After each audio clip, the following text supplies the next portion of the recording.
Right now, your timeline is split in two. Half the people you know are cheering for Israel. The other half are defending Iran. Everybody has picked a side. Everybody has an opinion. But I have one question that neither side wants you to ask. How do they treat black people? Not in speeches, not in propaganda, not in what they say to the cameras. How do they actually treat black people who live in their countries, walk their streets and exist under their laws? Because I went deep on both Iran and Israel. What I found should make every black person watching this rethink everything they have been told about this conflict. Because neither side, and I mean neither side, has clean hands. Before we go further, subscribe to this channel. This is part of our ongoing series covering the Iran war from the angle the mainstream media refuses to touch. Hit the bell so you do not miss a single video. And let's get into it. Let's start with Iran. And let's start with something that most people, including most black Americans, have never heard. Iran has a black population, not visitors, not tourists, not temporary workers. There are AfroIranians, black people who have lived in Iran for centuries.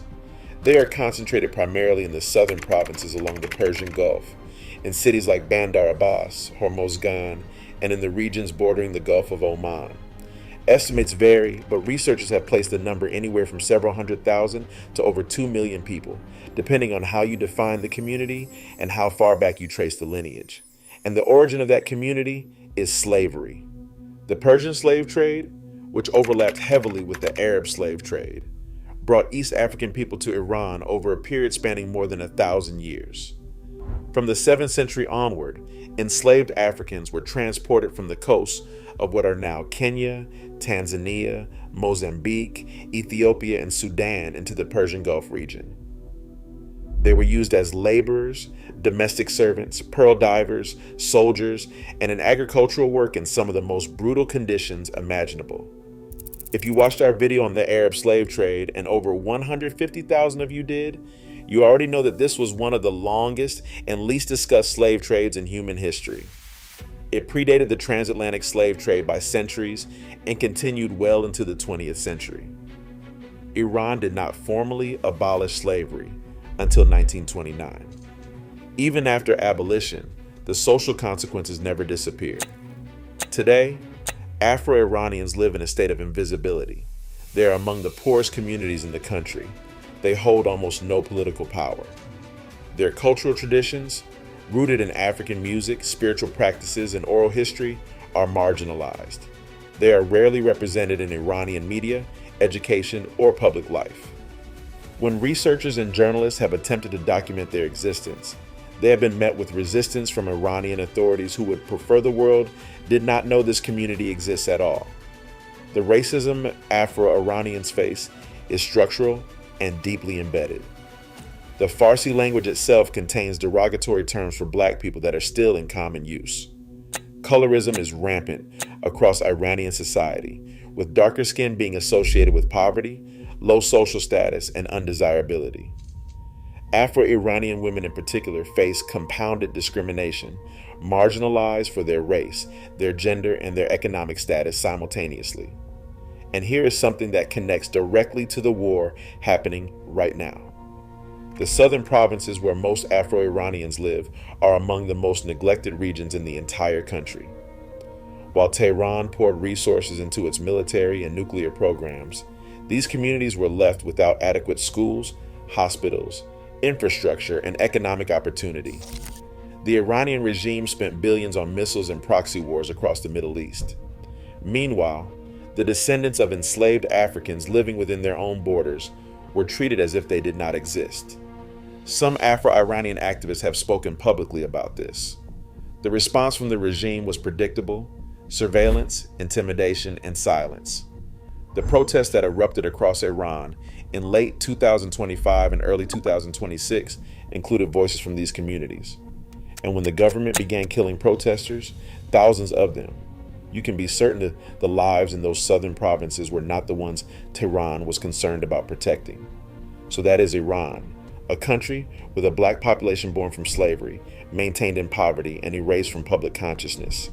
A country that has never acknowledged, apologized for, or made any attempt to repair the damage done to its Afro-descendant community. Now let's cross the border into Israel and buckle up, because this is where it gets even more disturbing. Israel markets itself to the world as the only democracy in the Middle East, a homeland for the Jewish people, a nation built on the promise of belonging. But if you are a black Jew in Israel, that promise has a very different meaning. There are roughly 170,000 Ethiopian Jews living in Israel today, a community known as Beta Israel. Their connection to Judaism stretches back thousands of years. According to their own tradition, they descend from the tribe of Dan, one of the original 12 tribes of Israel.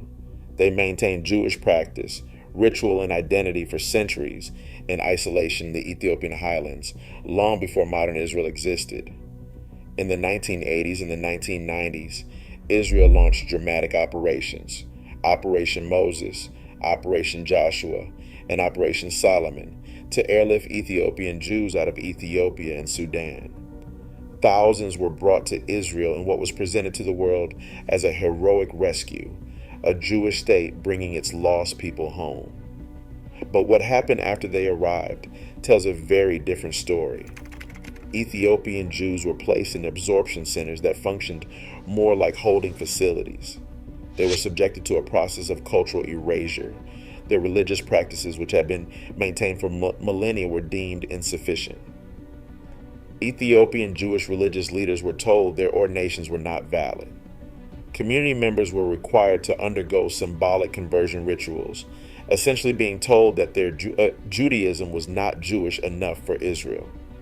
One of the most disturbing scandals in modern Israeli history emerged in 2013 when it was acknowledged that Ethiopian Jewish women had been given long-acting birth control injections, in some cases without full informed consent. An Israeli investigative journalist exposed the practice. Health officials had been administering Depo-Provera shots to Ethiopian women at transit camps before they entered the country, and continuing the injections after arrival. The birth rate among Ethiopian Jews in Israel dropped by 50% over a decade. When the story broke, the Israeli Health Ministry issued a directive telling gynecologists to stop prescribing the contraceptive if there was any doubt that the women understood the treatment. Let that sink in. A nation that defines itself by the promise of never again was suppressing the birth rate of its black Jewish population. It goes beyond reproductive rights. Ethiopian Jews in Israel face systemic discrimination in virtually every measurable category. They are disproportionately poor, they face higher unemployment, and their children are overrepresented in the lowest performing schools and underrepresented in universities. Housing discrimination pushes them into segregated neighborhoods. When Ethiopian and Israeli youth have taken to the streets to protest, which they have multiple times, most notably in 2015 and 2019, they have been met with tear gas, rubber bullets, and mass arrests. Police brutality against Ethiopian Israelis has become a defining issue for the community.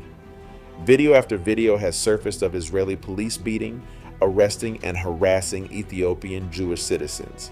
In 2019, the shooting of an unarmed Ethiopian Israeli teenager by an off-duty police officer sparked nationwide protests. Thousands of Ethiopian Israelis took to the streets. They blocked highways and they demanded justice.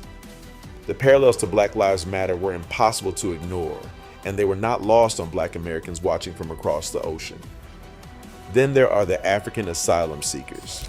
Tens of thousands of migrants and refugees, primarily from Eritrea and Sudan, entered Israel through the Sinai Peninsula in the 2000s and early 2010s, fleeing war, dictatorship, and persecution. Israel's response was not compassion. The government built a massive detention facility in the Negev desert. Senior Israeli politicians referred to African asylum seekers as infiltrators and as a cancer. Legislation was passed to detain them indefinitely.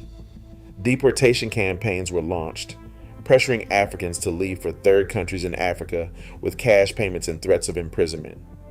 The message was unmistakable: Jewish or not, refugee or not.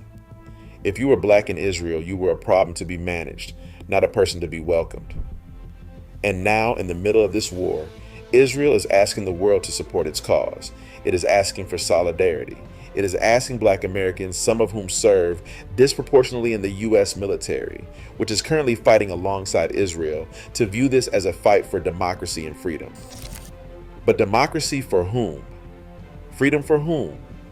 If you are connecting these dots, hit that like button right now and drop a comment, because this is the conversation they do not want us having. So here we are, the two nations at the center of the biggest military conflict in a generation, and neither of them can look Black people in the eye with a clean conscience.